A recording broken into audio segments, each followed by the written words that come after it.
मेरे हॉस्टल के आसपास कम ही लोग रहते थे। हॉस्टल के पीछे की ओर एक घना जंगल था। मेरे रूम की खिड़की जंगल की ओर थी। मैं अपने पलंग पर लेट गया और सोने की कोशिश करने लगा, पर मुझे नींद नहीं आ रही थी। थोड़ी देर बाद मेरी आँख लग गई। मेरी नींद एक खट-खट की आवाज़ से खुल गई। उस समय मैं अपनी खिड़की पर पर्दा लगाना भूल गया था। बाहर एक हाथ दिख रहा था जो लगातार मेरी खिड़की के शीशे पर नॉक कर रहा था। यह देखकर तो मेरी हालत ही ख़राब हो गई, क्योंकि मेरा रूम तीसरे फ्लोर पर था। मैंने देखा कि बाहर जो कोई भी था, अब वो तेज़ी से खिड़की खटखटा रहा है। धीरे धीरे वो 2 हाथों से खिड़की को खटखटाने लगा। धीरे धीरे वो मेरे सामने आने लगा। मेरी तो डर से हालत ही ख़राब हो गई। मेरे मुंह से ना तो आवाज़ निकल रही थी और ना ही मैं हिल पा रहा था। मैंने देखा कि एक झुर्रीदार चेहरे वाली औरत मेरी खिड़की के कांच से चिपकी है और लगातार मुझे ही देखे जा रही है। वो औरत मेरे खिड़की को खोलना चाहती थी, पर खिड़की अंदर से बंद थी। अब वो औरत खिड़की को ज़ोर ज़ोर से पीटने लगी और काफ़ी गुस्से से मुझे देखने लगी। मैं समझ गया कि आज ये मुझे नहीं छोड़ेगी।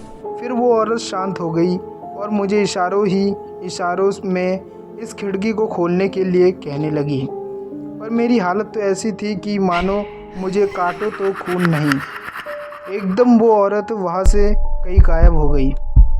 मेरा दिल अभी भी तेज़ी से धड़क रहा था।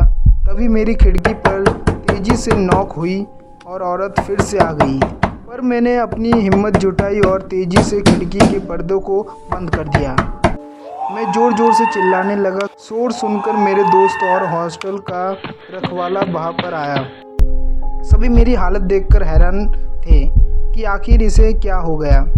मैंने सबको उस औरत की बात बताई। तभी मेरे दोस्त ने खिड़की का पर्दा खोला, पर बाहर कोई नहीं था। सभी को लगा कि मैंने कोई सपना देखा है, पर हकीकत कुछ और ही थी। मेरा चौकीदार रात को मेरे साथ ही सोया था, क्योंकि अब अकेले में मैं सो नहीं सकता था। उस हॉस्टल के रखवाले ने मुझसे कहा कि भैया जी, आपने उसकी आंखों में तो नहीं देखा ना? मैंने कहा, किसकी आंखों में? उसी चुड़ैल की आंखों में, उसने कहा। पर तुमको कैसे पता? और उसकी आंखों में देखने से क्या होता? मैंने पूछा। भैया जी, अगर आप उसकी आंखों में देख लेते तो अब तक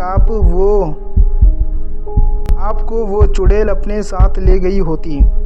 जो भी इस कमरे में रहता है उसके साथ ऐसा ही होता है। इस हॉस्टल से 1-2 बच्चे गायब भी हो गए, जिनका कोई पता नहीं चला। उन्हें वो चुड़ैल अपने साथ ले गई और उन्हें खा गई। यह सुनकर मेरा कलेजा मेरे मुंह में आ गया। खैर, कल मैं आपको एक नया कमरा दे दूंगा, रखवाले ने कहा। अगले दिन मैंने अपना हॉस्टल ही बदल लिया। अब मैं एक ऐसे इलाके में रहता हूँ जहाँ पर आसपास कोई जंगल नहीं है। तो आई होप गाइज़, आपको यह हॉरर स्टोरी अच्छी लगी होगी।